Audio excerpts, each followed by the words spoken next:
We are slaying monsters. Don't let the ghosts and the ghouls disturb you, darling.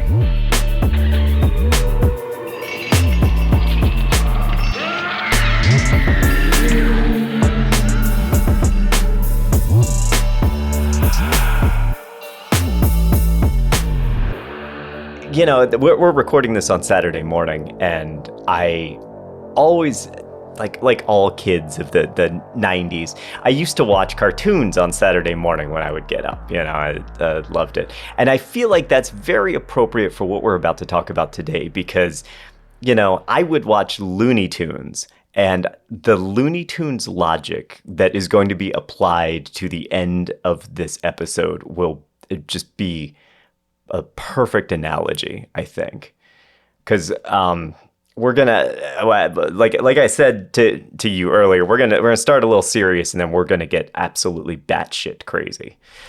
What is the Looney Tunes logic? What do you mean? Anytime you write the word Hyperborean, just expect that things are going to go off the deep end very far. There was this. We're going to talk about the most fantasy of fantasy worlds that you can imagine, where there's a sequence of authors who are going to yes and themselves into the most unbelievable crock of absolute fantasy bullshit that I've ever heard of. Just go be a fantasy writer. Just go be George R.R. Martin. I kind of think that sometimes these people want to be. Yeah. And I don't know, there's this whole other weird thing that we don't quite have enough time to get into, but Katie, are you familiar with, in the 1960s, there was this group of libertarians who were so focused on sort of upending the way that the world thought that they started writing a bunch of weird esoteric literature, and they're partly responsible for recreation of the Illuminati as like a modern enterprise. Not that they created it, but they created like the mythology of it. No, I mean, what was the name of the group? The Discordians. Oh, and no, Discordianism. I haven't heard of them. Oh, that's I've heard of a lot of journey. weird 1960s groups, but not that one. Yeah, the Discordians are a really interesting little jaunt if you want to spend a little time going down a weird ass rabbit hole. Oh, sure.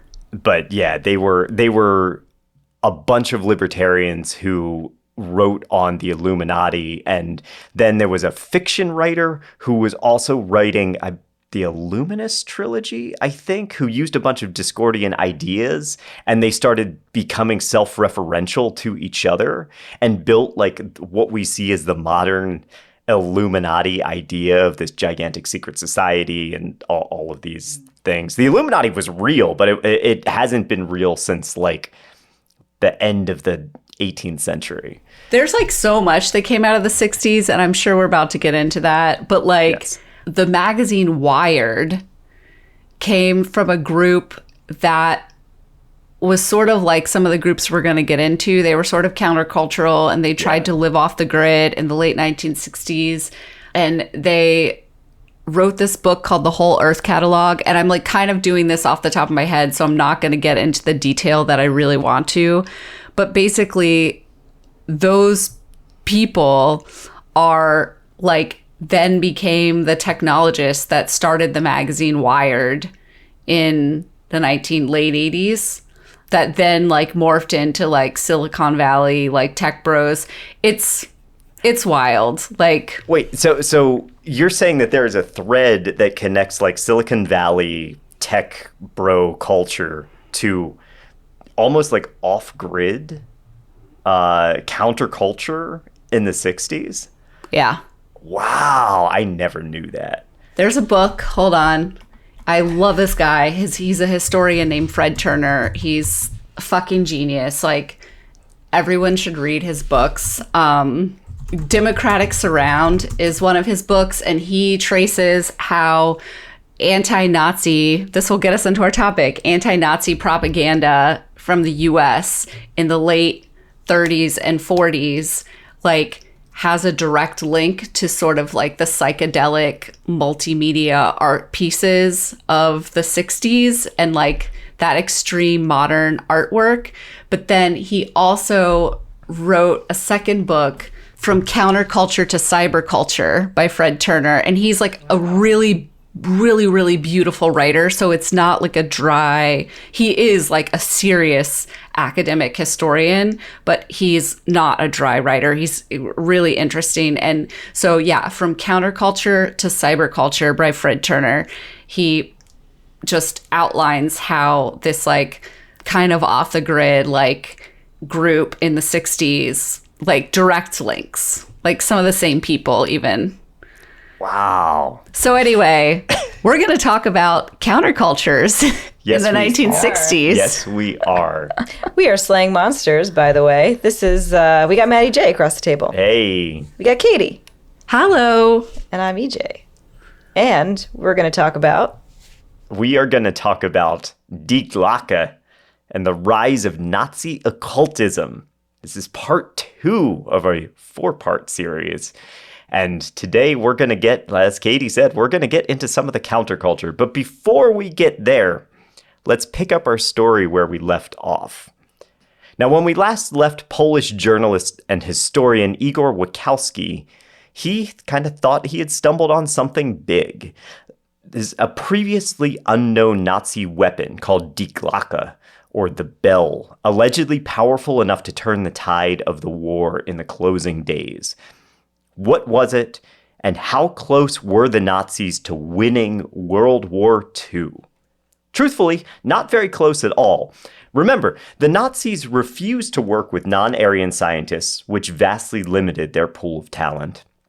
And a continued war effort and fucking terrible spending practices had basically run them out of money by the early 1940s.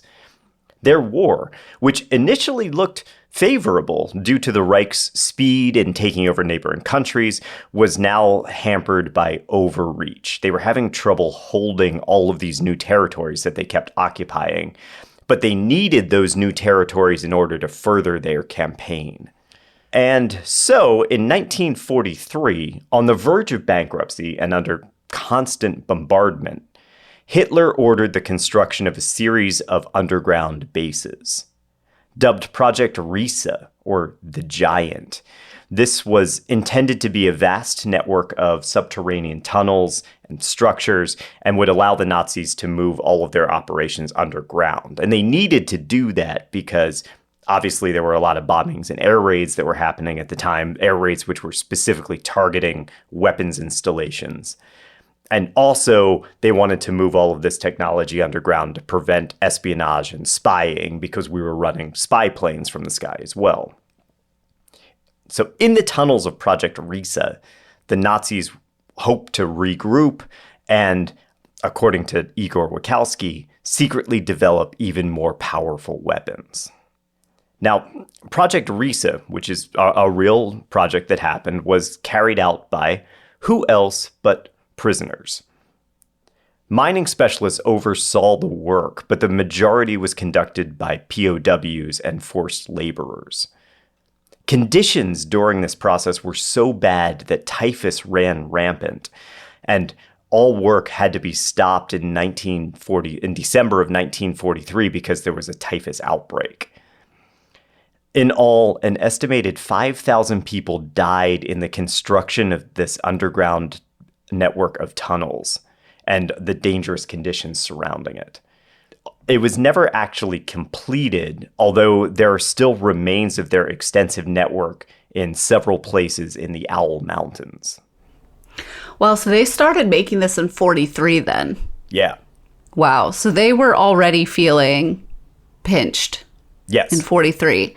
Like, my knowledge of World War II is very specific. It's not exactly in like the progression of the military battles of the war. So I didn't realize that they felt that much pressure that early.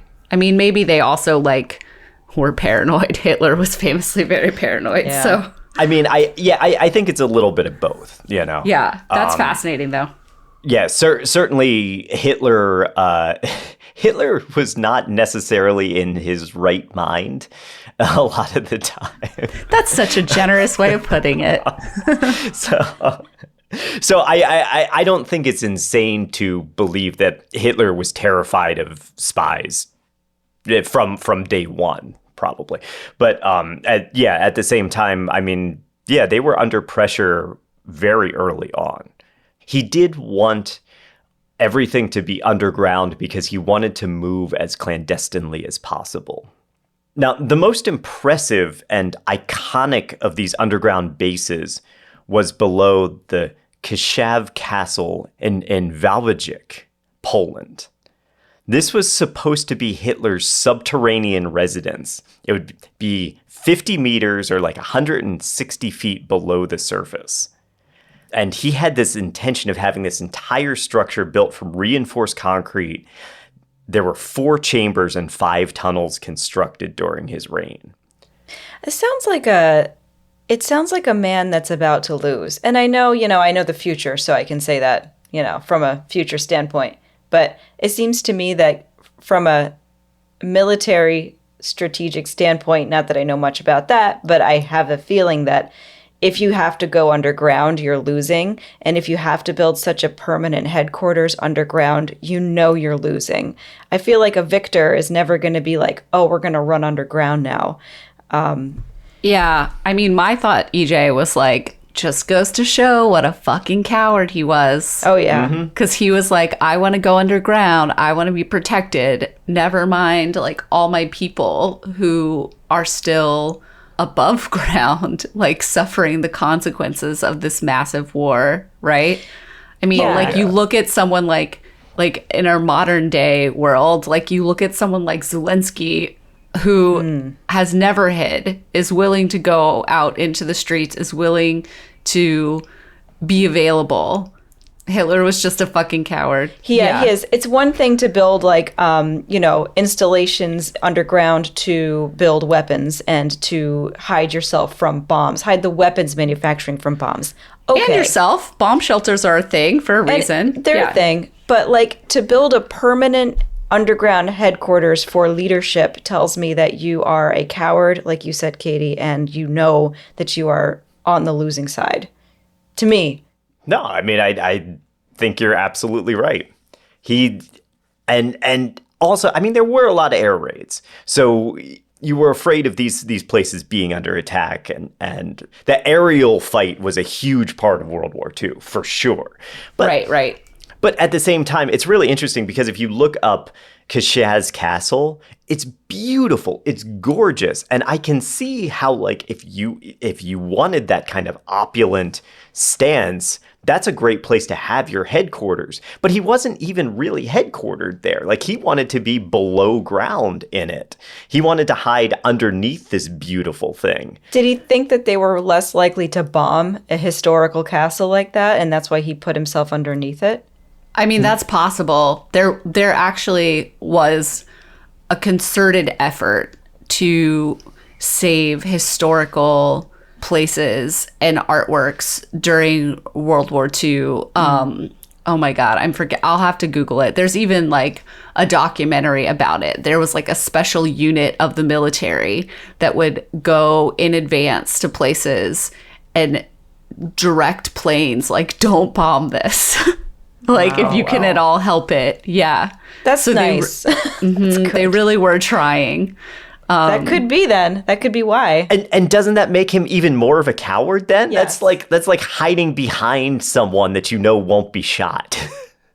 It's like shooting up a place, but putting a Picasso in front of you as you do it, and running around with the Picasso. This is what I said.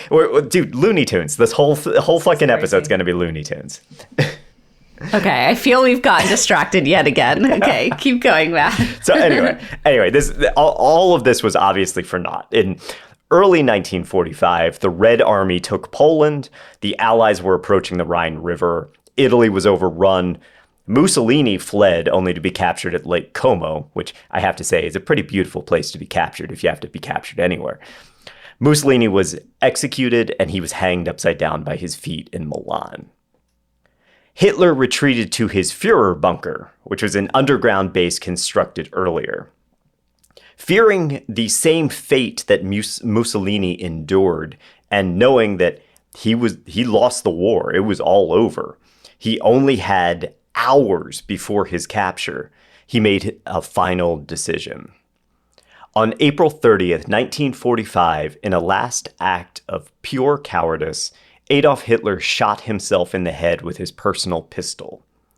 With that shot, he denied the world the justice it was sorely owed for his unspeakable bloodshed and suffering that he had caused. Make no mistake, Adolf Hitler was a small, cruel, and pathetic man, and he died like one. His reign, a stumbling insular enterprise, bankrupted Germany, both morally and financially. He drove his country to ruin, sacrificed countless lives of those who supported and opposed him, and in the end, he couldn't bear the weight of his own failures. Can I get a fuck Nazis? Fuck Nazis! Fuck Nazis. Yeah, all right. Fuck them. Yes. Oh my God. Didn't Ava Braun kill herself there too? Mm-hmm. Yeah. Did she shoot Did he- herself? Yeah. How did she die? I think she was poisoned. Let me look that up. I thought real so quick. too. Oh. Yeah, because I thought Hitler killed her. Like, she didn't kill herself. Like, Yeah, it was like I think he poisoned her and then shot himself. like murder-suicide situation. And I think a lot of that was influenced by Mussolini. He saw Mussolini, who was marched out, publicly executed, hanged as an effigy. And Hitler was terrified of that happening to him. And so he robbed the rest of the world from being able to deliver that. Can't handle the consequences of your actions, can you, bro? Exactly. So the world struggled to rebuild in the wake of not just a devastating global conflict, but the horrors of this mass genocide that was inflicted by it. Analysis after analysis was written on Germany and the Nazis, the cultural and the political pressures that could create such extreme hatred and violence. What kind of dark forces could galvanize a population to such lengths? And it's here that we start to see the connection between Nazis and occultism occur. I believe that World War II and the Holocaust reshaped the psyche of the world. The idea that these atrocities could be committed on such a large scale with such malicious intent was unfathomable for people at that time. As historians, we work to try to see all sides of history and culture, and we try to find touchstones that allow you to sympathize, if not empathize, with conflicting viewpoints. We want to understand why things happen. But that's really hard with Nazis. It's an empire that's built on junk science that was itself based on, or at least co-opted by, racist ideology. A legion of, as Christopher Browning says, ordinary men driven to horrific acts of brutality. A global attempted genocide waged on the world stage that left 100 million people dead. That's not the kind of thing that you just shrug off culturally. And so you had some writers who were, and philosophers who were examining the financial and the sociological situations that led to the rise of the Nazi war machine. But you had others looking elsewhere, more toward the metaphysical. I just want to jump in. Yeah. Put a little plug in. Yeah. Christopher Browning, his book, Ordinary Men, is fucking fantastic. Yep. Everyone should go read it. It is so good. The way that it breaks down human psychology, and to use another term famous from that time from Hannah Arendt, the banality of evil, and like the way that people can end up doing incredibly evil things, like sort of before they've even realized that this is what they're doing now. It's a masterpiece. Highly recommend it. Yeah, it's a must read. Anyway, keep going, Matt. Sorry. And I mean, we don't have the space, nor I don't really think Slaying Monsters is necessarily the right place to talk about how you come to these things exactly, but removing the person from the act is such a powerful tool when you're talking about getting someone to do something, you know, not even necessarily dehumanization, but once we start to remove people to, oh, you're just pushing a button, or oh, you're just digging a hole, or something like that, you can really make people complicit in things that they are only vaguely aware of and they can distance themselves from. And that was a huge part of the way that the Nazis got their soldiers and their workers to do what they needed them to do. The one hand doesn't know what the other hand is doing. Right. Yeah. So that separation keeps it more compartmentalized in your brain. Absolutely. Yeah. I mean, I don't want to get too far into it because obviously this is not the place for it. And I'll wrap up with a comment that'll bring us back to where we need to be. But one of the reasons, there were many, but one of the reasons that the Nazis developed gas chambers was because the psychological toll of asking soldiers one-on-one to constantly murder people was not sustainable. Like, their soldiers just wouldn't do it after a while. Some of them not even ever in the first place, right? Because it's very different. I mean, war is hard enough as it is to be asked to go kill an enemy of the state, whatever. But there's some distance there. And how they started out, there was no distance at all. And people couldn't do it. And Christopher Browning talks about this in his book. What I want to say, Matt, to your point about how people just couldn't believe what had happened, and then how that gave rise to these thoughts about like linking Nazism to occultism.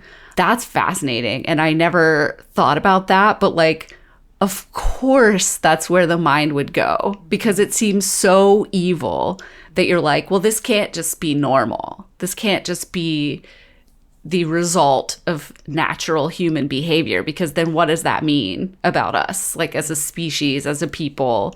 So, of course, like, I just didn't think about that, but like, of course, makes sense. Yeah, and I think it's such a cop-out to say, oh, well, a mysterious force caused this to happen, instead of taking accountability for human behavior and never being complacent. I think it's unfortunately I think it's just the banality of, what did you call it? The banality of evil. The banality of evil. Evil. Mm-hmm. Yeah, it's unfortunately not magical. It's just is part of the human condition. And to me, the takeaway is, do not be complacent. Fucking keep your eyes open for this shit constantly.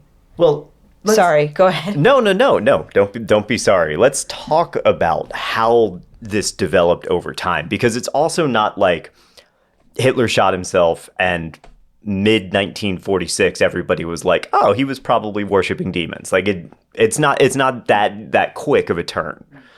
So a lot of historians point to 1960s and the Morning of the Magicians as the genesis for Nazism and the occult.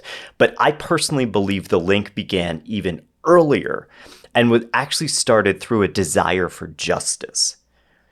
In March of 1945, before Hitler even took his own life, a radio play aired on the Mutual Broadcasting System's show The Mysterious Traveler.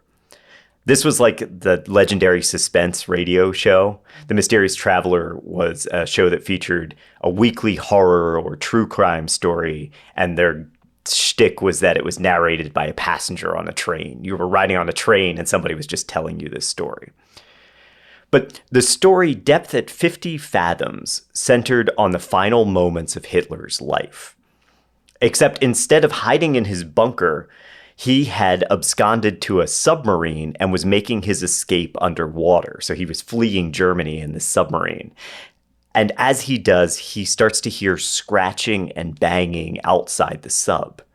And he runs to the portholes, and outside he sees the souls of all of his victims, tortured dead, clinging onto the sides of his U-boat.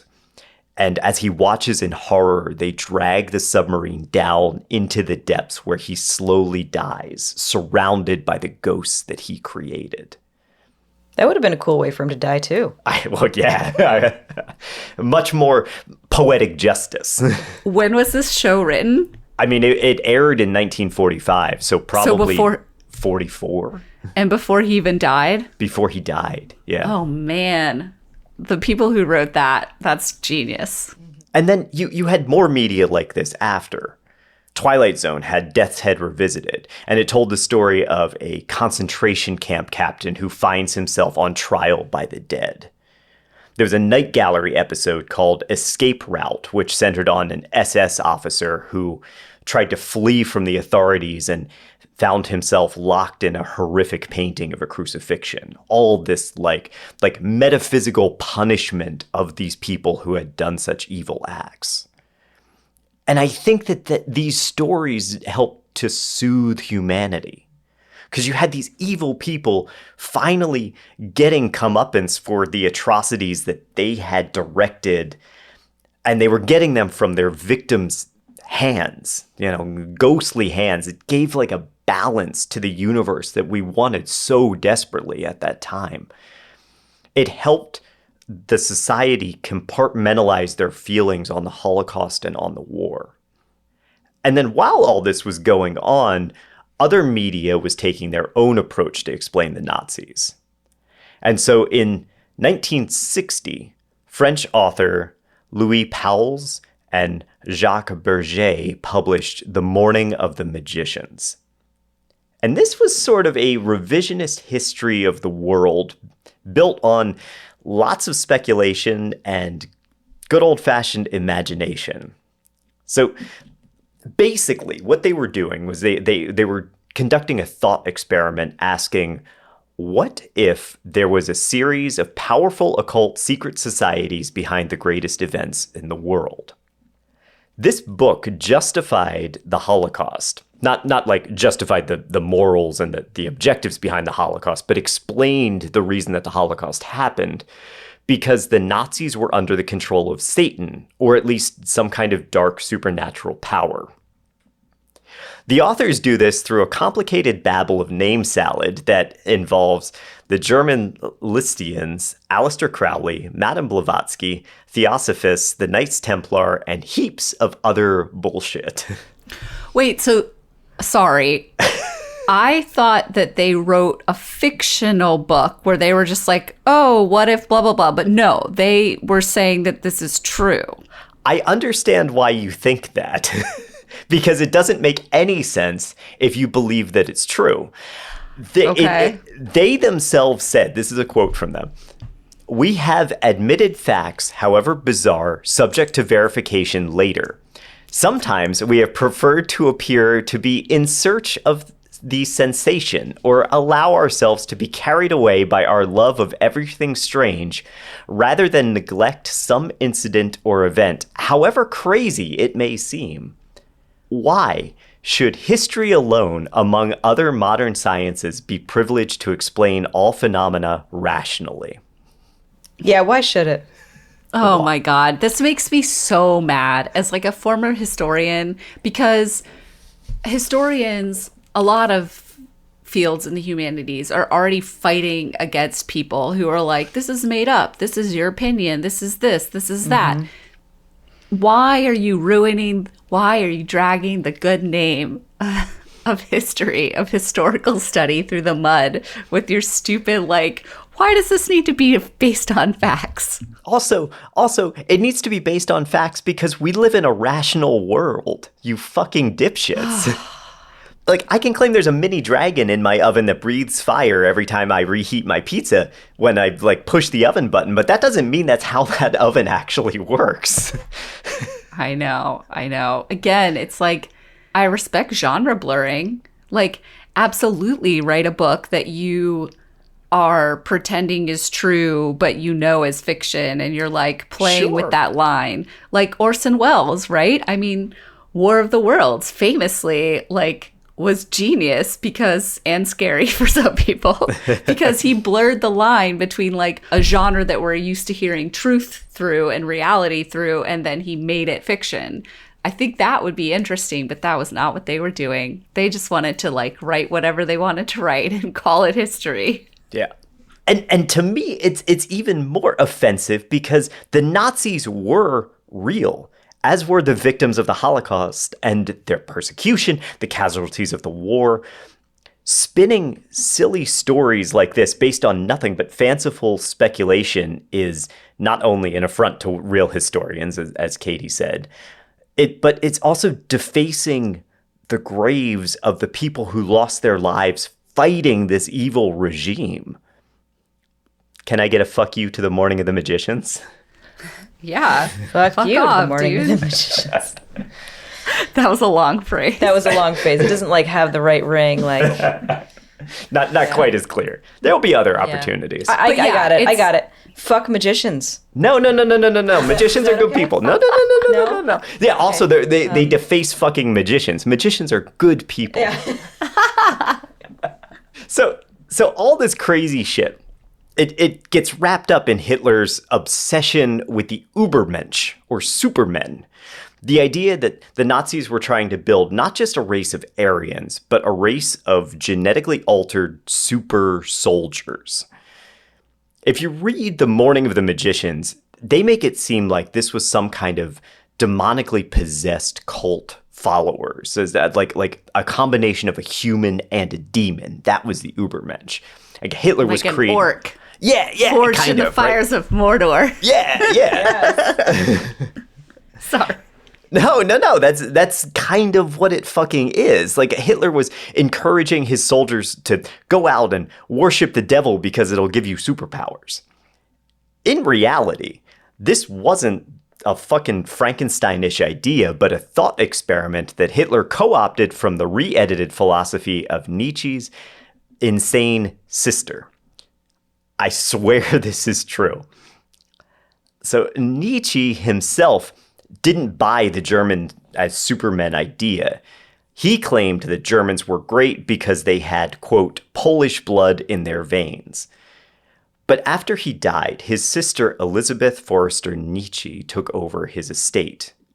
Now, Nietzsche, the brother, despised his sister's husband, who was an anti-Semite, and it would have really gotten under his skin if he was still alive and knew that she got to claim all of his estate. But she worked to try to understand his philosophy, but she was too dumb and too biased. I'm not kidding. Rudolf Steiner, who tried to help her, later on described her as, quote, she lacks any sense for fine and even crude logical distinctions. Her thinking is void of even the least logical consistency, and she lacks any objectivity. Oh my God! All the brains went to the brother. Yeah. Yeah, She was just dumb as hell. Yeah. I do want to say, Nietzsche is hard to understand. I mean, I don't want to dismiss this That's person's true. assessment of Nietzsche's sister's abilities, but I am saying he's no like Derrida or something where you're just like, oh, shut up. But it is complicated. The problem is that Elizabeth Nietzsche, she was trying to understand, and when she couldn't understand, she would look for other people's help. Obviously, the first person she looked to was her husband, who was an anti-Semite, who just tried to help her understand by injecting a whole bunch of anti-Semitic rhetoric into the writing. And this is all probably why Hitler liked her so much. When he toured her brother's home and he met her, and he was intrigued by her unique take on her brother's work.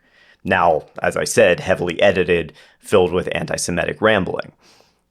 Hitler decided to include these updated philosophies in his own book, Mein Kampf, because then he could pretend that a famous German also supported his racist ideas, although Nietzsche fucking hated them. Okay, so anyway, to get back on track. The point here being that Hitler's supermen weren't any kind of occult or demonic-powered people. They were just another talking point for the flawed theory of eugenics. And the guy who floated the theory didn't even intend for it to be read the way Hitler read it. By the way, Hitler actually did create a legion of supermen. Do you know what that is? No. No. Oh, yeah. See, in the 1930s, two Jewish comic writers, Jerry Siegel and Joe Shuster, created a character in response to the growing anti-Semitism movement. No? Okay. No. Faster than a speeding bullet, more powerful than a locomotive, Superman was born, and would go on to famously choke Hitler and inspire a legion of other superheroes. Oh. Yeah. So Superman was created by two Jewish cartoonists in the 30s. In response to what was going on in Germany and the anti-Semitism that was rising around the world. Yes. That's Wow. cool. I did not know that. Yep. And the fact that he was called Superman, is that just a coincidence? I don't know that specifically enough. Okay. Yeah. I don't know if that was directly because of the Ubermensch or if that was just because he was a Superman. The Morning of the Magicians also tries to claim that speculative fiction writer Arthur Machen was actually writing nonfiction. They claim that his stories, The Great God Pan and The Bowman, were based on actual accounts and that the world was full of gods and angels that wanted to influence the minds of humanity and the outcome of our wars. They claim that Hitler's supermen were really demons, or at least some kind of supernatural beings, saying, quote, some of Machen's writings throw into clear relief an uncommon notion of the nature of evil, which is quite indispensable for an understanding of those aspects of contemporary history we are examining. And go on to say, insanely, do these unknown supermen evoked in pagan and Satanistic rites actually exist? When Machen speaks of the world of evil, full of caverns and crepuscular beings dwelling therein, he is referring to that other world in which man comes into contact with the unknown supermen. It seems certain Hitler shared this belief and even claimed to have been in touch with these supermen. Is there a connection between the cave and, did the occult idea ever, did they ever talk about the cave in terms of the occult idea? Because there is something very mysterious about going underground, having all your stuff down there, and maybe, yeah. Are you saying that maybe that was why Hitler wanted to go underground? I just think it's after the fact. Hitler went underground for various cowardly reasons and whatever, and then, or whatever, strategic reasons, whatever you want to say. But I wonder if afterward they were like, oh, maybe he met creatures down in those caverns that helped him and blah, blah, blah, blah, blah. That was my question. I'm sure somebody has made that connection at some point because that's stupid. And yeah, sure, of course. Why not? Okay, yes. Okay, good. Elementals. Yes. As they say on Ghost Adventures and other various shows. Exactly. Yeah. I mean, all of the. All right, everything's about to be on the table. There's the goblins here too. in Tennessee and the goblin in the caves. Oh yeah, the from Hellier. Yes. Yes. The Kentucky goblins. The Kentucky goblins. Yeah. I'm sorry, the Tennessee, Mammoth Cave system. Yes. Kentucky. Okay. So basically, they're assuming that the demons in Machen's stories, like they were real, and they were plaguing humanity. And some of these supermen that they were talking about were literally demons that could be accessed by those who opened their mind to the realities around them, which was something they claimed Hitler was doing to come into contact with these demons. But I can't stress this enough. Arthur Machen was a fiction writer. He was fanciful. He said, I believe we are living in a world of the greatest mystery, full of unexpected and quite astonishing things. But in the same breath, he also said, quote, none of the experiences I have had has any connection whatever with such impostures as spiritualism or theosophy. Fiction.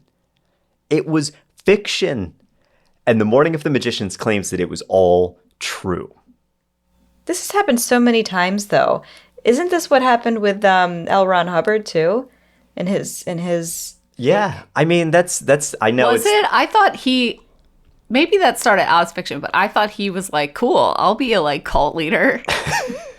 But yeah. It does reflect a lot of this Scientology idea. At the very least, L. Ron Hubbard was writing fiction that then got co-opted into the beliefs of Scientology. That's all I'm alluding to. Whether L. Ron Hubbard was complicit in it or not, that's the history of Scientology. Yes. Oh, okay. Sorry, I just Googled it. Just the immediate Google doesn't say whether or not he meant Dianetics as fiction, but he was previously a pulp fiction author of various like fantasy and westerns and things like that. And a lot of people are this way. So Richard Sharp Shaver, who wrote the Shaver Mysteries during the 1940s, established this idea of the hollow earth. He did a lot about aliens. A lot of the very early genesis of the alien mythology comes from Shaver's fictional stories, his early science fiction, which then slowly became part of the public zeitgeist and got lumped into a lot of things. And like the hollow earth theory is directly connected to these fictional stories that were written by Richard Shaver. People are gullible. Yeah. Yeah, and it's interesting to see how sometimes when you write something that's wildly not even necessarily wildly popular, but popular on the fringes, right? It can eventually get folded into like a universal consciousness over time as a generation reads it, talks about it a little bit, then the next generation or maybe the next one doesn't read it but has heard about it and starts talking about it as if it's real, which is kind of what's going on here. This is part of why people write fantasy and science fiction, right? It's to imagine futures. It's to imagine different worlds. And it's maybe to even imagine futures of the world that we live in, right? Like if we continue on this path, what will X look like, right? And so you can see where, to be kind about it, people who are inclined to already to believe other things, conspiracy theories, perhaps they're gullible, like you're saying, EJ, they don't necessarily realize it's fiction or they want to believe it's not fiction. Like you can see how these things that they read in fantasy and sci-fi books, they could start to say, well, maybe it is true. And they're just writing it as fiction to hide what we really know, you know, like I feel like those blendings start to happen. So like, it's not that people are just reading a fiction book and saying like, well, this person meant to be writing nonfiction. It's like they start to blend it into things they're already thinking about. What's the government hiding? Or like, Right. Are these other things going on that I think are going on? And like, this sounds a lot like what I already think is going on. That's how it so happens. Maybe this person knows something I don't know, and they're just trying to like get it out to the public, but it's not safe to do it as nonfiction, so they're writing it as fiction. I feel like that happens a lot. Like that, There's those leaps in logic. There is a whole conspiracy theory that says that Steven Spielberg's Close Encounters of the Third Kind was because he was brought in by, I think, Reagan, and had it revealed to him that UFOs were real and we had all this information. And then Steven Spielberg has been part of a concerted effort of disclosure to slowly roll out things through fictional media and get people ready for the true disclosure that's going to be, oh, aliens are real and we have them. Wow. Okay. Close Encounters of the Third Kind came out in 1977. So like, wouldn't it have been Reagan, maybe Carter or Ford? Who knows? Sure. Or Reagan, yes, okay. I think. No, but that's so interesting. None of this is real, so it could be fucking anybody. It could be fucking... It was Obama. It could be Teddy Roosevelt, the ghost of Teddy Roosevelt. Yeah, that like, makes more whatever. sense. The ghost of Teddy Roosevelt. I like that. Oh my gosh. Why not? Okay, so these people are saying that this guy was writing nonfiction, but Right. he was a speculative fiction writer. Yes. And I think importantly here, this book, Morning of the Magicians, it provided an answer that the world was actually seeking too. How could all of this Nazi evil be inflicted on the world? Well, because they were prompted by demons. They were worshiping the occult. They were going into these subterranean places and having encounters with these quote unquote supermen that were actually demons in disguise. In his seminal work, The Occult Roots of Nazism, author Nicholas Goodrich Clark says, "This fascination is perhaps evoked by the irrationality and macabre practices of Nazism and the short-lived continental dominion of the Third Reich. A small, fanatical party is recalled to have seized power in a European country and then succeeded in extending its state power across a huge area from the Atlantic coast to the Caucasus Mountains, and in the course of all of this made the extermination of the Jews its primary objective. The immense significance of these events has set National Socialism quite apart from other topics in modern history. To a young observer, National Socialism frequently appears as an uncanny interlude in modern history." Right? Because the fact that the Nazis were able to be as successful as they were is fucking crazy. It's still hard to believe. I mean, it is. It is. And I don't want to dismiss it by any stretch of the imagination, because the more you think about it, the more you read about it, the level of cruelty is devastating. Mm-hmm. It's like completely and utterly devastating to anyone who has any moral values at all, right?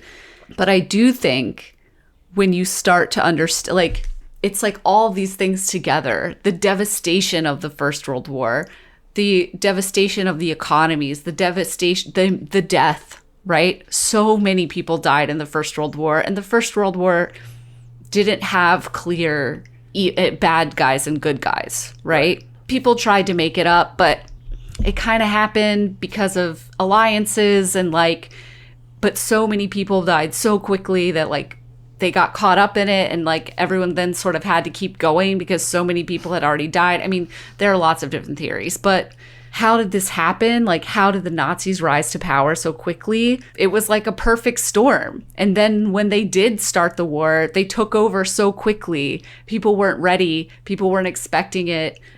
People didn't want to fight another war. Can you imagine having just fought an enormous war 20 years prior? If we had all just fought a giant war that ended in the year 2000, and now someone's threatening to do it again, and everyone's this can't possibly be happening, right? It's just denial, and then they do it. And I'm saying all this because as Slaying Monsters, we try to debunk things, and I just as a former historian want to debunk the idea that it couldn't happen.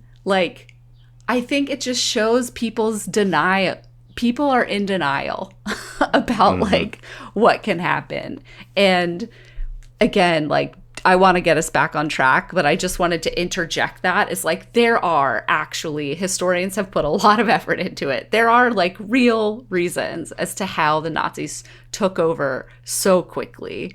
But I understand that it seems fucking nuts. And people are just well, it had to be demons, because how on earth did this happen? We don't know, especially right after, right? We're looking at this from the clarity, quote, big air quotes around that. But we're looking at this from the clarity of 70 years on, right? It's way easier to look back and be oh, now we see how that happened. We can see the road now. But at the time, 5 years after, you're what in the actual fuck just happened? You know? Yeah, and I think you know better than any of us, Katie, but I think it's something that we can say here too with what's happening with us. It's how did this happen so quickly? How did World War II, how did the devastation of the Holocaust happen so quickly? How did the Third Reich rise so quickly? But really nothing happens in a vacuum. And I think that you understand this better than us, I'm saying, is that it was such a slow roll from World War I. I mean, you could not have possibly had World War II without World War I and the economic devastation of like the Weimar Republic and all of these things that just collapsed. So I even think in the 40s and 50s, you could have looked and said, you could have drawn those lines and you could have said, well, this happened because of this. And I think it happens overnight because we're exhausted. People were, like you said, like they're tired. They couldn't possibly fathom another world war like that. That was a once in a I don't know, lifetime isn't right, but like it couldn't happen again. Like it just couldn't happen again. And then boom, it happens again. And I think just because, like you said, people could not have possibly wrapped their brains around it happening again. But I also think it was probably a very slow progression over many, many decades into World War II.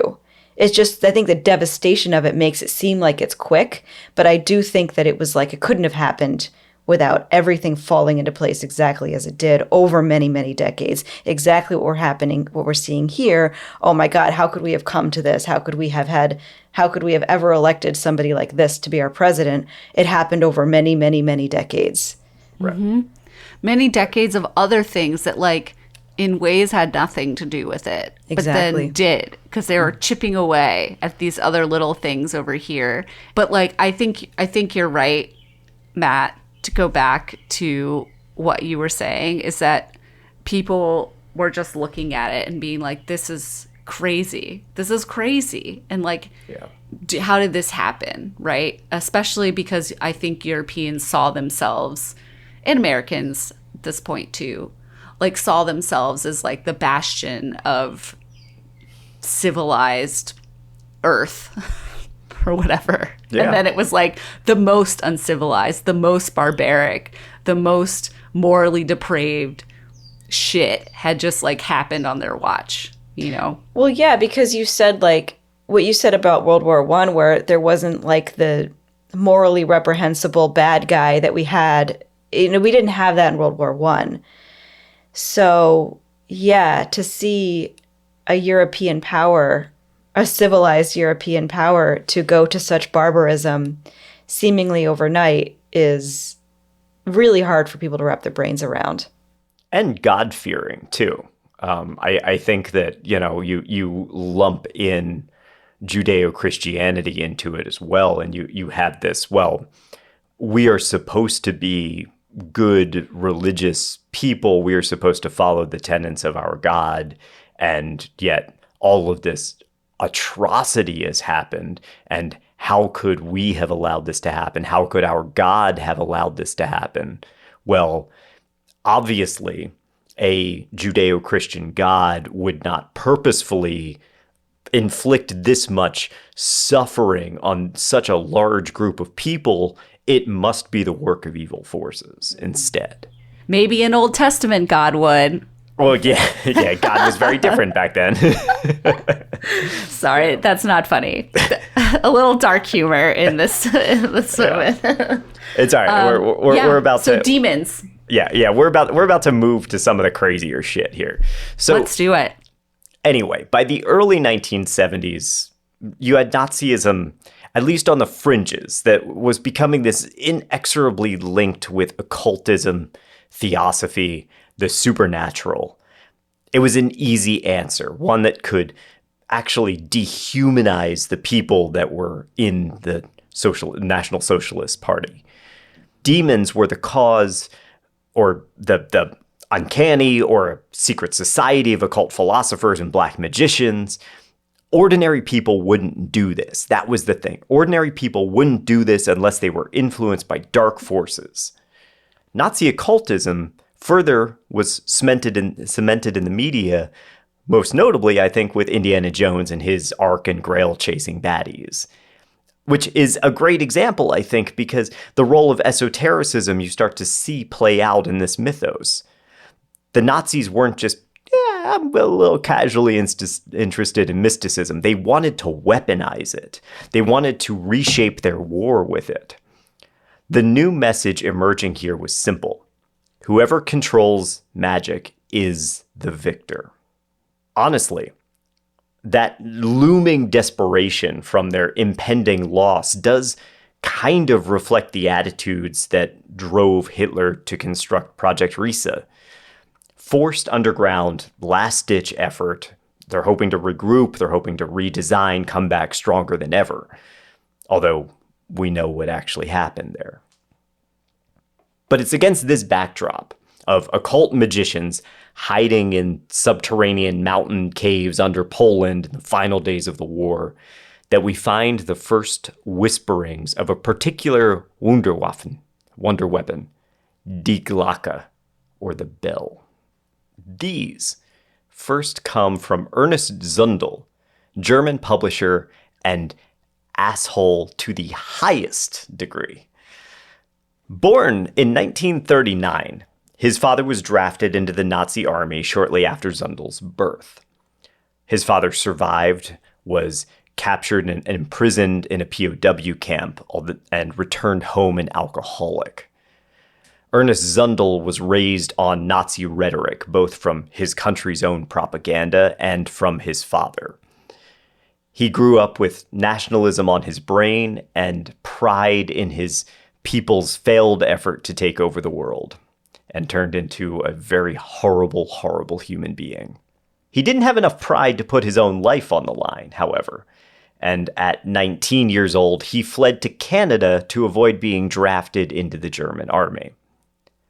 While there, he married and began a career of writing, graphic design, and publishing. Now, by the 1970s, he had founded an independent publishing house called Samizdat Publishing. The name, obviously, are you familiar with Samizdat, the Soviet literature at the time? Oh, it was a clandestine magazine that was circulated to try to avoid traditional publishing and allowed to distribute more radical literature. Now, in Zundel's place, Samizdat was delivering radical literature in the form of hate speech. Samizdat Publishing was responsible for all kinds of Nazi apologist bullshit, including Zundel's own pamphlet, The Hitler We Loved and Why. Ew. It's so gross. It's so gross. I have to psych myself up to say these titles. Oh my God. All right. Okay. Okay, here we go. Here's a couple of quotes so you can see just how crazy Zundel's brain was. This is from The Hitler We Loved and Why. We loved him because he did not persecute our enemies but prosecuted them, without fear or favor, according to law, our law. We loved him because he saved us from the alien invaders who promoted the extinction of our race, the white race. We loved him because he brought Europeans together. With him, we knew our strength and felt the awesome importance of our racial mission as never before. He brought all of us together, even Americans, Russians, and Britons. These talking points have never died, have they? Nope. They're still going nice and strong. Never ever died. Also, it's moments like these that I wish this was a video, like a podcast, because the faces that we're all making are like... We're not expressing with our words, but with our visual disgust. Yes. And exhaustion at this fucking bullshit. He brought people together. He brought the entire world together to kick the Nazis' fucking ass because they were despicable genocidal shitheads. That's how he brought people together, you stupid piece of shit. I just feel like some of those things that he wrote, those exact same things are being said today in the United States to justify certain behaviors, and they're just leaving out the part where they explicitly say, like, for the white race. Mm-hmm. They all mean it. Mean it. It's still there. It's just like tacit now. But like when you were reading some of that, I'm like, I feel like I've literally heard that. Just they left off that last little. They left off putting the exclamation point on it. Yeah. You know? There are plenty of people saying that out loud, but Sure, yes. But I mean, you're right. Like, I feel like when it comes to like on Fox News. Yeah, like they haven't quite crossed that line yet, but I'm waiting for the day because once they feel totally safe enough and that day is coming, they will say those things. And it won't just be the crazy guy on Reddit screaming about how his people are being bred out of existence, or the poor immigrants next door that are just trying to make a living for themselves. It will not just be that guy. Zundel was, of course, a Holocaust denier, too. Samizdat published another pamphlet titled Did 6 Million Really Die? Written by author Richard Verrill, it claimed that accounts of the deaths at the hands of concentration camps was overblown and was being used to dissuade nationalism. It should come as no surprise that the entire pamphlet was built on mountains of inaccuracies, enough so that the Canadian Supreme Court sued Verrill, Zundel, and Samizdat. Good. Obviously, they lost. The neo-Nazis lost because it's really easy to prove that the Holocaust was real. There were gas chambers at Auschwitz, and there were logs of prisoners. This is a place where they kept extremely good records. Yes. Yes, they actually did. So They were good at that. very easy to prove because they literally wrote it down. They were so proud of it. They were sending it back to Hitler to be like, look how many. So we know it happened because they wrote it down. Yes, they yes. did. The entire pamphlet, Did 6 Million Really Die, could have been one page with just the word yes written on it. It could have been yes, just that. Canada's Supreme Court concluded, quote, the conflict between the assertions made by the appellant and those made by Orthodox Holocaust historians cannot be resolved through reasonable debate. The pamphlet Did 6 Million Really Die does not fit with the received views of reality because it is not a part of reality. Basically, that shit is so crazy that you can't even begin to debate it. Some things aren't worthy of debate. Zundel was convicted of spreading false news in 1985. He got off on a technicality and was convicted again in 1988, which was again overturned in 1992. Canada, like the United States, allows free speech, and unfortunately spreading lies is protected under law. Zundel, however, had a problem. In order to spread his legal lies about the Holocaust, he had to get it in front of people. Wanting to capture as much public attention and intrigue in as short a time as possible, he quickly realized people were paying more attention to the crazier shit that he wrote. And the crazier the stuff came off, the more attention he got from it. Some people, they are paying attention just to prove you wrong. Some are doing it because they want to know the depth of your craziness. And then some of them are doing it because they actually legitimately believe you. So he realized outrageous headlines make people pick up books. And so he published the book. In 1974, he published the book UFOs, Nazi Secret Weapon. Capitalizing on the booming UFO craze in the 1970s and writing under the pen name Mattern, he claimed that Nazis, not aliens, were the pilots of flying saucers. So was the technology still from aliens, but it had been given to Nazis and they were flying it? Zundel claimed that the Nazis had built the UFOs. So there were no aliens? All? No, there were not aliens. All flying saucers, all spacecrafts that we thought were alien spacecrafts were actually built and designed by the Nazis, and there were Nazis piloting them. Okay, it goes like this. Okay, so Zundel claimed that after they were defeated in the European theater, the Nazis fled to Antarctica because there was no one there. In Antarctica, they constructed an underground base where they continued their quest for the Wunderwaffen. And by the 1950s, they had successfully constructed next-generation flying machines, saucer-shaped crafts capable of impossible speeds and maneuvers. And everybody in the Western world was thinking about the UFO flap wrong. They didn't come from outer space. They came from Nazis in Antarctica instead. Okay. So the fact that UFOs were defying known physics at the time, which was part of why people thought that they were alien spacecraft, is no, there's a group of scientists in Antarctica who have figured out extra physical physics, and they made these spacecrafts. That's what they made these crafts. That's what he's saying. Remember, Katie, they designed the Volkswagen. You're right. It's true. But this is it. Well, it's the whole thing we talked about in the first episode. We had this whole idea, this misplaced idea, kind of misplaced, that Nazis were great at engineering, right? Mm-hmm. That they brought these engineering feats. You had these wonderful Nazi minds who were forced out of their own country, fled to Antarctica, kept creating there, had a whole bunch of money and time, and built flying saucers in Antarctica. Okay. Wait, so one last question before we move on.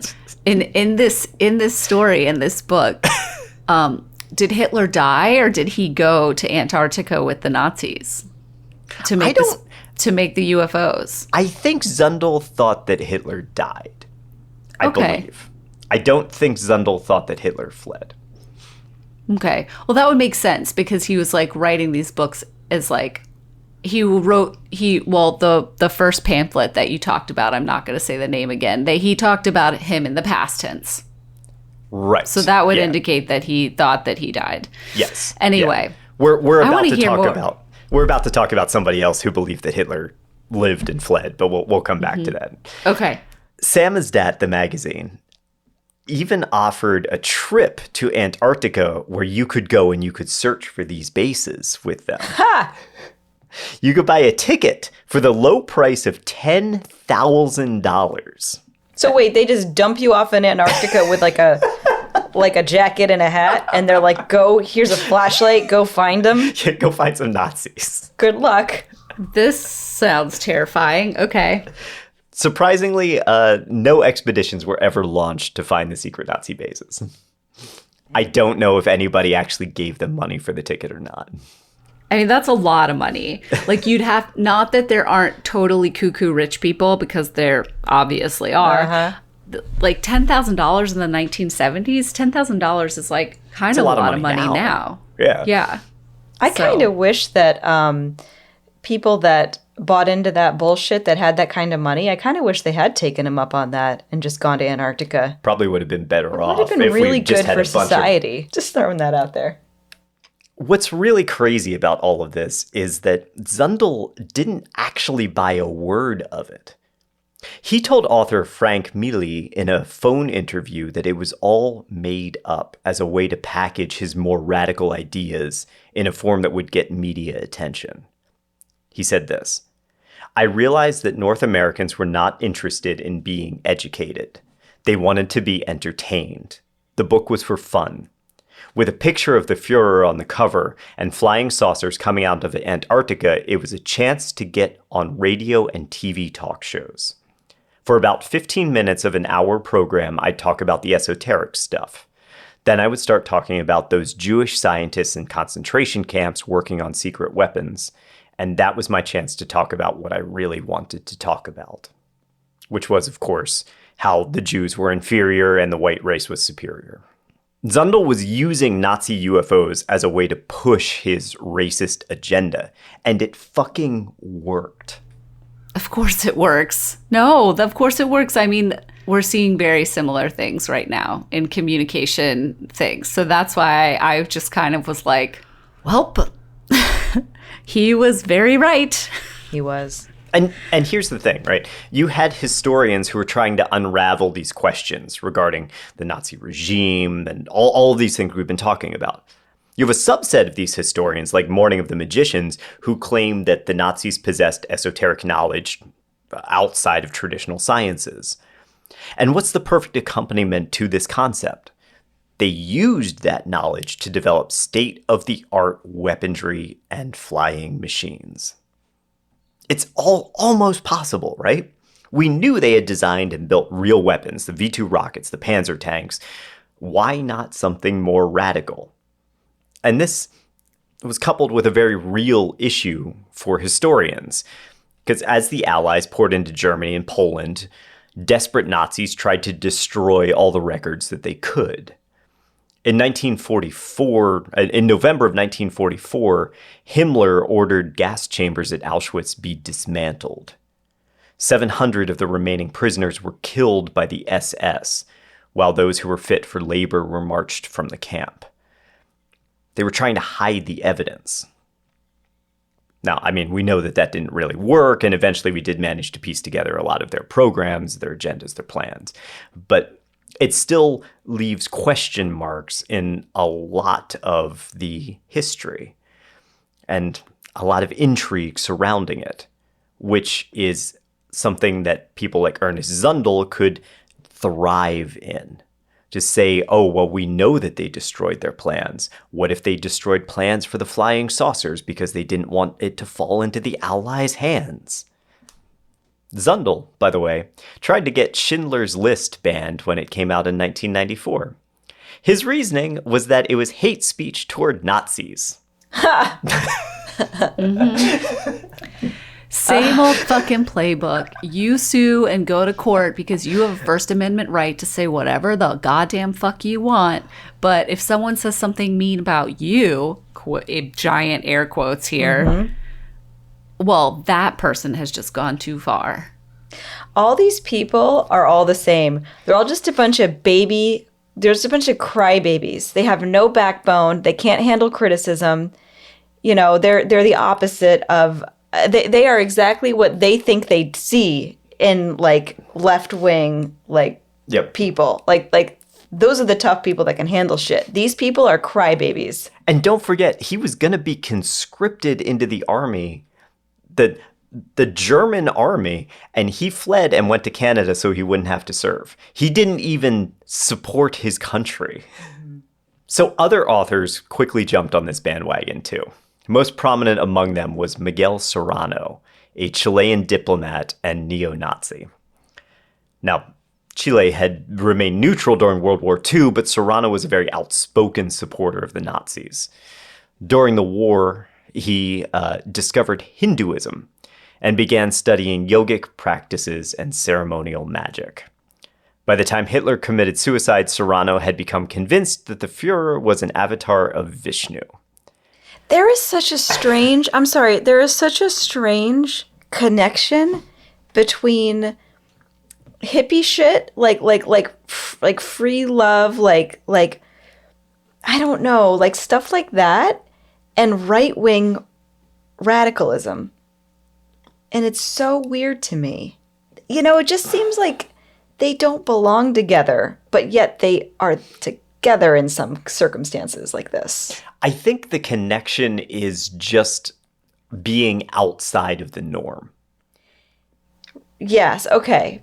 I think there's like an individualism, like to Matt's point, like a thinking, like a do your own research kind of mentality or whatever. And they like loop back around so they touch. I mean, like people talk about this all the time. It's about like political ideologies being a circle, and like your extreme left and your extreme right like end up coming together, but like from different directions. But they both end up converging in like revolution, violence, overthrow of the government, mistrust of the authority, like these kinds of things, you know? And I feel like it's similar with like those like religious mystical thinking. Like those are like the light versions, I feel. Yeah. I don't know. They move away a little bit from the violence too, but like I'm thinking about how all like the wellness granola moms like ended up in the anti-vaccine It's true. camps. It's true. You know? Yeah. Like Because I think I was actually listening to a really interesting YouTube video by Ed Winters, who's like a very famous vegan, what's the word I'm looking for? Influencer? Yes, thank you. And he's very evidence-based, and his most recent YouTube video is actually kind of about the strange connection between the wellness industry and right-wing radicalism. He doesn't go into that so much. He kind of talks about it more from a vegan standpoint instead. But like you said, Katie, it like began with, let's cut out meat, let's cut out things that the mainstream doctors tell us to do. Right. And all of a sudden you find yourself in the anti-vax vacuum. You know, you don't listen to evidence. You do your research through TikTok, and it's just frightening. Like, you eat sticks of butter because it makes you think it's healthy for you. You live off of nothing but hamburgers because you're a carnivore now. And that's how your ancestors, you know, ate in the caves, which is absolutely not fucking true. And so, you know, but that leads you to like a mind so goddamn open that your brain falls out and you start to believe all these other conspiracy theories. And there you go. You're right wing all of a sudden. The thing that strikes me about all of that is that it's taking a more complicated idea and just breaking it down into the most simplistic thing possible, which is kind of a running theme throughout all of this. That like you need, I guess, more what the idea of the carnivore diets, that you're looking for more protein in your diet or whatever, something like that. It's supposed to be just so much more healthy for you, you know. It doesn't clog your arteries or anything like that. It's something weird about like our bodies were like, because that's what we ate when we like were original humans or whatever, that like our bodies are most primed for that. But that, of course, completely disregards evolution, like the fact that those people were not well nourished. And it disregards the fact that they were hunter-gatherers, and most of that was gathering. Yes. And then they would like gorge on meat occasionally when they like managed to get a cow. There weren't cows. When they managed to get a wild animal, you know? Like, But then the idea is that I go to the grocery store and I pick up like a 4-pack of butter and I eat a stick of butter, and that's supposed to give me the same fucking thing? Like, it doesn't make any sense. No. And also, ironically, I just thought of this because I've never actually put that much thought into analyzing like paleo diets. Those people would not have had butter. Right, that's butter what I was going to say. Comes after the domestication of animals. That's way later in your concept. But it's like taking this idea and then only stealing the most. You only take the simplest possible thing away from it, and that's what you hold on to, and that becomes your ideology. And this is exactly what that guy did. What that guy who did, what is it called, Samizdat?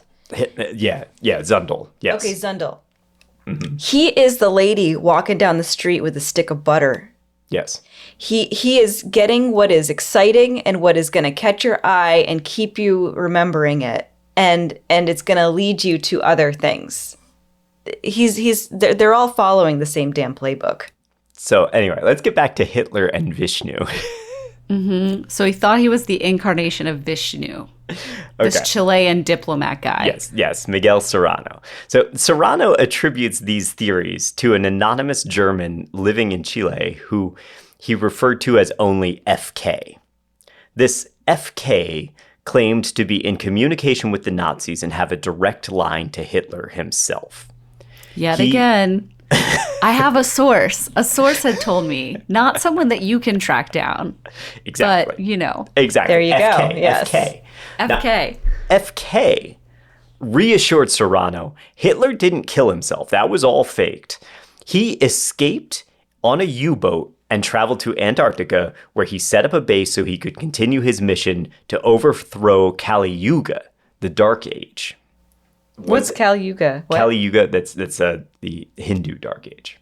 Oh. Okay, I didn't know that. That's interesting. No, but the Chilean guy, when was this, the 80s? Not quite. This is going to be the 60s to 70s. Oh, okay. Because I was like, so clearly the Chilean guy has heard the U-boat radio show and also read Zygot's book or whatever about Australia. I do kind of wonder that. Yeah. I mean, he was very much inspired by Zundel. All of this, the idea of the Nazis going to Antarctica, all comes directly from Ernest Zundel, who, of course, was only writing this shit because he knew that it would get in front of people. I don't know if he listened to the Mysterious Traveler episode with Hitler and the escaping U-boat or not. I don't know. Maybe. Was FK real? Who knows, man? My guess is that Serrano was just a lunatic bigot, but it's really hard to tell. It's possible that there was a German immigrant who arrived in Chile and started their own cult spouting crazy nonsense too. But either way, Serrano's views on the Jewish question took a very different position than the typical Nazis. Rather than believing that they were of a lesser race, Serrano took them as a powerful world order, clandestinely manipulating events and controlling the fate of humanity from the shadows. This, he said, was the real driving force behind the Nazis' extermination camps, not to create a master race, but to remove the manipulators who wanted the dark age of Kali Yuga to prevail. That is so dangerous because it's putting the idea into the heads of these followers that they are underdogs. Right. And that is such a, God, if you believe you're an underdog and you're going to rise up and secure your race, you're going to beat the man, the people that are pulling the strings. That's like, that really gets people's heartstrings pulled for sure. That's fucking dangerous shit. The idea of the global cabal is like not new. That's like also pre-Nazi. That's part of like pre-Nazi rhetoric about Jewish people too. I think it comes from like the fact that like for a long time Christians weren't supposed to lend money. So like Jewish people were often like doing banking and things like that. Like even before there were like established banks and yeah. But yes, I mean, just bring in recycling, just bring it back into give it a little refresh for the 20th century. Well, they were always believed to have like secrets, like to know stuff over everybody else. If you look at like the Black Death, even going way back to the Black Death, they didn't take as much of a hit as everybody else because it's part of their religion to be clean, to wash themselves. And the Christians at the time did not clean themselves as much and were dying in far greater numbers. Yeah, I mean, I don't know this, but I'm just guessing, probably too, because oftentimes they lived in segregated That's communities. the other thing, yes. So it's like, if it doesn't hit your community, like it's contagious. That's why a lot of people were dying, because they were catching it from other people. It was the both of those things, yeah. They were more isolated and they had, they were just cleaner. Yeah. But that, once again, then you see this population who is surviving this thing and you say, oh my God wouldn't desert me. This must be it. They must have the power of Satan, which is allowing them to continue. And they were targeted for living, for surviving. Right. For sure. For, you know, I mean, nobody was really unscathed by the Black Death, but they were certainly doing better. And so, yes, it's very, very old. Yes. So in 1984, Serrano wrote all of his nonsense up in a monstrous 643-page book titled Adolf Hitler, The Last Avatar. What? Hang on. In it, he claimed that the Aryans are descended of Hyperboreans, which are extra-dimensional intergalactic beings of ascended consciousness. They are, I think, at war with the Demiurge, which originally controlled the Earth. The Demiurge had populated Earth with soulless proto-humans, which I think crossbred with the Hyperboreans and made an inferior race. But then there was an uprising of some kind, and to be honest, I lost the plot altogether. Dude, oh my God. When you said Hyperboreans earlier, I thought you were talking about avid followers of Niels Bohr. No. I wish I was. I really wish you were. Oh my God. Okay, I've never seen Avatar, the movie, or any of them. It's nothing like this. Okay, because I'm like, wait.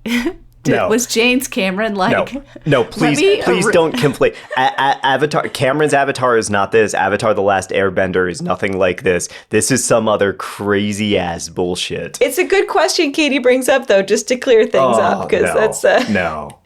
Because that's how we know of Avatar, really. I mean, that's in our... Okay, you need to keep going, because what?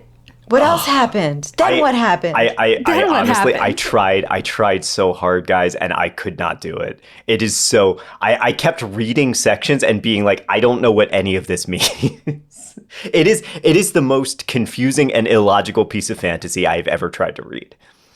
If you made George R.R. Martin, if you got him drunk and told him to recite all the history of all of the families in his books backwards, it would still make way more sense than anything in Serrano's ramblings. Like, Wow. I cannot possibly emphasize how stupid this fucking thing is. Wait, This so is- people believed this though? Like this got out into the world?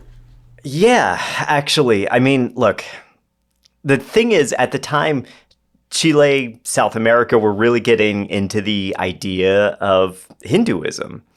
And so this crazy shit caught on fast.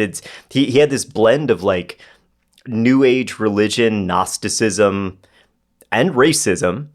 And he founded this entire movement called Nazi esotericism or Hitler esotericism. He wrote a whole trilogy of books on this topic, which were frighteningly popular. But so this is a quote from Nicholas Goodrick Clark's Black Sun on Serrano and his writings. For Serrano, the Jungian archetypes are gods, independent metaphysical powers that rule over their respective races and occasionally possess their members.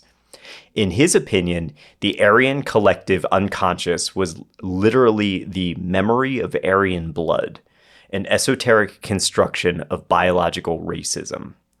As his master race had claimed, the individual person may travel in the astral, thereby evacuating his body for the archetypal possession.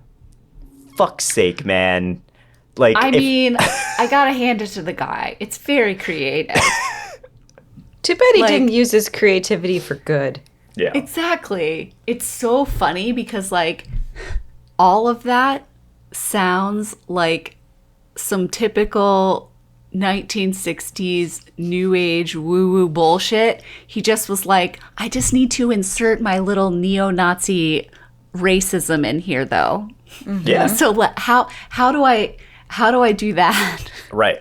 It's so funny. And it's two directives now, right? So you have Ernest Zundel, who said, I'm going to get my radical ideas in front of people by saying the craziest fucking shit I can. Nazis had flying saucers. And then once we talk about that for 15 minutes, then I'm going to talk to you about my real views on Jews and the Aryan race, right? So that was how he got his viewpoint out there.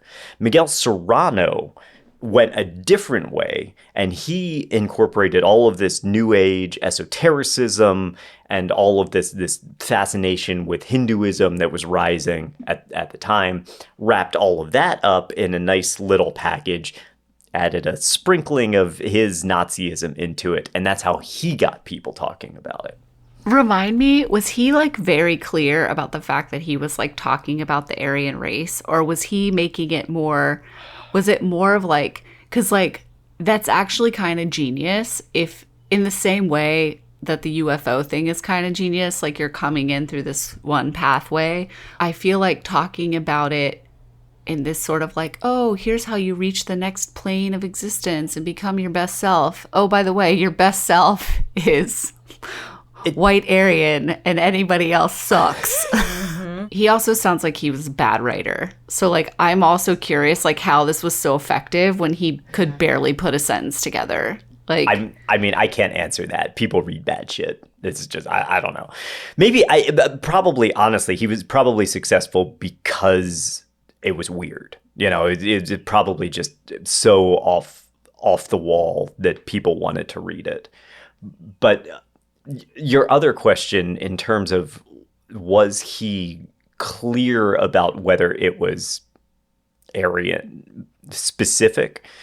It was apologetic, I'll say.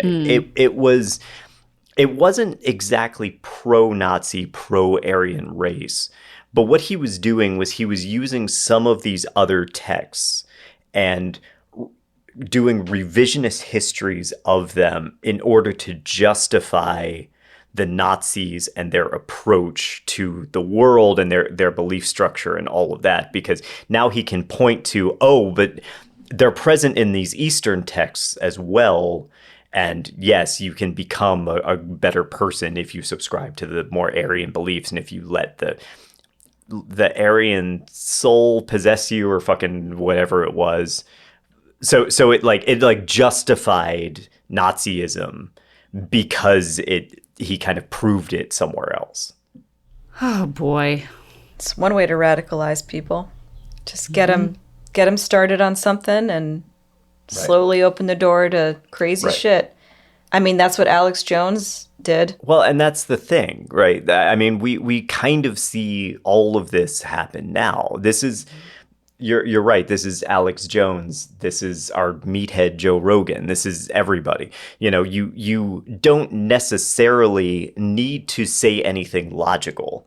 You just need to do things and present things that are exclamation points that are going to get people in the door, get them to participate in the conversation, and then you can drive the conversation to the things that you really want to talk about. I also think it's a little bit of like, get them to believe that you know a little bit more than they do. Sure. Yeah. And that can be total bullshit, whatever that is. And you're also going to lose a lot of rational thinkers right out the gate. Like if you start on saying, oh yeah, so flying saucers were manned by Nazis, you're going to lose half the audience right there. Right. But the audience that stays, they're the ones that you can manipulate. And you don't want the audience that you're going to lose when you say that anyway. Right. So you get them nice and primed with this crazy shit, and then you find your audience. And you will get more butts in seats because some people who are rational will show up just to hear the crazy shit that you're saying. Absolutely. So this all perfectly set the stage for a new theory in the annals of conspiracy theories. The Nazis, driven by their obsession with occultism and contact with demons, were working on a new device, something of unimaginable power, which could have turned the tide of the war.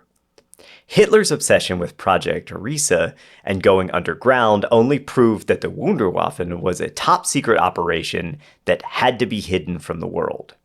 But what was it? Another rocket, like the massive V-2s? The much-discussed America bomber? Or something more sinister and esoteric? That answer will ultimately come from Polish journalist Igor Witkowski. After his 1997 meeting with an anonymous historian, Witkowski was convinced that the Nazis had some kind of futuristic technology. But did they develop it themselves, or were their efforts focused on reverse engineering something else? Maybe even something from another world. But we will talk about the Nazis' own Roswell in the next episode. Dun, dun, dun. Roswell. Yes, that's right, Roswell. OMG. Yeah. At this point, we're basically going to release all sense of clarity and realism, and we're going off the deep end. Great. That's my favorite place to go on this show. Into the depths of people's imagination. Yeah, totally. That's where it really becomes Slaying Monsters material, when we just go off the deep end. Yeah. Without swimmies. No floaties allowed in this pool. No floaties. No pool noodles. Well, there you go. So that is the story up to this point, basically. And that's the history of how the Nazis became associated with esotericism. And hopefully this gives a little bit more clarity into how that happens, because we try not to go too simplistic on this show. And it's not just Hitler shot himself and then a couple of years later, everybody believed that the Nazis were worshiping demons and flying around in saucers. Like, it was slow, it was gradual, and it was to answer that question of how the fuck did this happen? Well, it's funny though, because to me, it's more and more that it's people that believed in Hitler's beliefs, like they followed their beliefs, and then found ways to manipulate the public into believing that this is more than ordinary men. So I feel like that came first, and then people slowly, like the average citizen who bought into this bullshit was like, oh yeah, it couldn't have just been ordinary men, it had to be magical. But it couldn't have happened without these crazy authors being like, putting their esoteric crap in there too. The thing is, I think the average population was primed for that, Yeah. though. It's still unimaginable to people. They don't want to think of themselves as the ordinary person who could do that, right? Right. So, like, I think that's where I agree with both of you, right? They were primed, but people had to jump in and fill that void, right? Right. Which they did. Right. Those And provide authors. the explanation. Yes. Yes. Yeah, right. Wow. The whole world was really ready for that. God. Well, thank you all so much for joining us this week. And we'll be back with more craziness next time. Thanks for listening, everybody. Be safe out there. Bye-bye. Bye. Thanks for listening to Slaying Monsters, the 40 in History podcast. If you like the podcast, there's a couple ways you can show your support. You can tell your friends, you can leave us a rating and review on your podcast platform, or you can head over to slayingmonsterspodcast.com and click on the Support Us button to leave a donation. For questions, suggestions, and other feedback, reach out to us, slayingmonsterspodcast@gmail.com, and stay up to date by following us on socials at Slaying Monsters Podcast.